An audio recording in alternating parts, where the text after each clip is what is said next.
7 a.m. Just made my coffee, waking up. True crime's gotten boring on YouTube all of a sudden. So I figured I'd give you guys a little story. Jail story. Not like most of them, though. This is a funny one. Okay, so I was locked up here in Nevada County Jail. This is probably 15 years ago, 10, 15 years ago. It's back when they still allowed me to go to the minimum security shit. And here in Nevada County, which is where I live, so it's pretty much my home spot when I go to jail. They still had, and I believe they still do, they had the minimum security facility where they would come and get different workers and take them out of the jail to go do stuff. One night, they come and get me and two other guys and take us to a place called the Elks Lodge, and where we help do dishes and help feed a bunch of people who come in and pay for their food.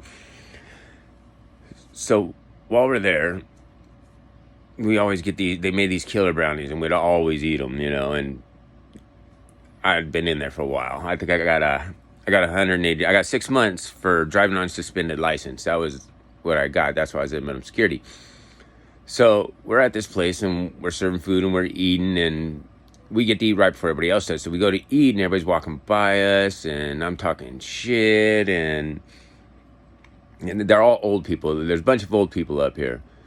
As old people are walking by, smiling at me, I'm like, go fucking die, and just joking around and having a good time with the guys. And then the two guys I were with, they were not, I don't want to say lames. They were cool, but they were a different type of breed. One of them was, I don't remember both of them. I remember the one was a kid from Truckee, and we called him Fire Starter. He had gotten two cars on fire to stay warm in the middle of the night up there, and caught like a year charge.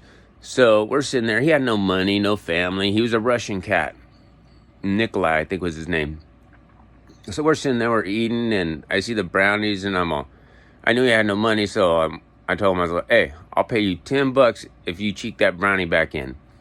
He's all, what? I'm gonna cheek that brownie and take it back in with you. I'll give you $10. You have no money, So the other cat that's with me, he's all, I'll give you 10. He starts laughing. He says, I'll give you $10 too. So we bust ass, we finish. I think we had a pack of cigarettes I had to take back in with me. So I hooped those up, and I'm like, you can do it? And he's all, hell yeah.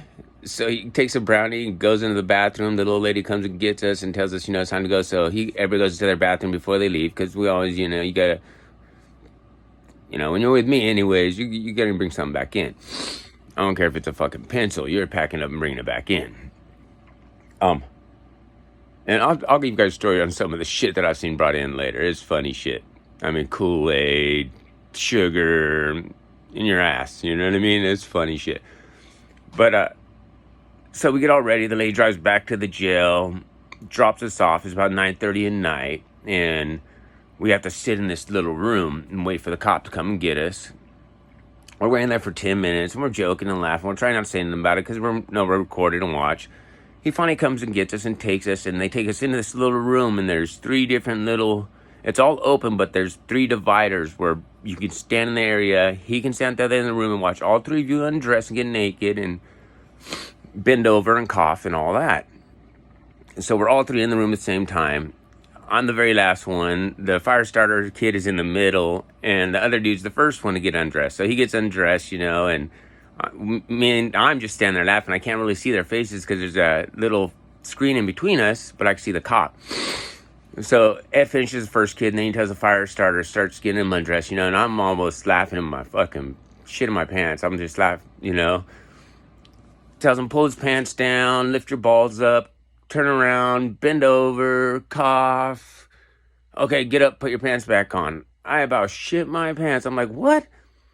The cop's name is Ed Summerholder. He was a long-time sheriff in this county. He did street patrol for years, and then he went to the jail, and did the jail for decades, probably 20 years maybe even. He just retired a few years back. I think he's still alive. Ed, you're a good dude. I like you. I got some good, fun stories about you. So then they search me out, go back in, and we get in there, and I'm like, what the fuck? You didn't do that, you lying motherfucker. He's like, yeah, he did. So I'm like, come on, go show me. So we go into our dorm, and we go into the fucking bathroom, and he pulls his pants down, and this kid's got fucking brownie smeared from the fucking top of the crack of his back all the way down to his fucking knee. His whole ass crack is just black with brownie. I'm like, what the fuck? So the kid has to get in the shower, you know. It's a funny story for the night, but this ain't the best part. The best part comes the next day. So the next day, I'm sitting out there and I'm playing Hold'em cards with some people at the table, and I'm telling the story. And as I'm telling the story, Ed's walking, doing his walkthroughs. He walks behind me and then starts to go up the stairs, and he hears me telling the story, and I didn't even know he's back there. And then all of a sudden, I hear him say, "That stupid motherfucker." And I turn around and look, and he's halfway up the stairs, and he's a big boy. He's leaning on the stairs. He always did. He's leaning on the stairs. He's looking down on me. He's all, "That stupid motherfucker." He's all, "I felt bad for him. I thought he shit himself." I was like, oh my God, so fucking funny. Firestarter, if you're out there, bro, that was good shit.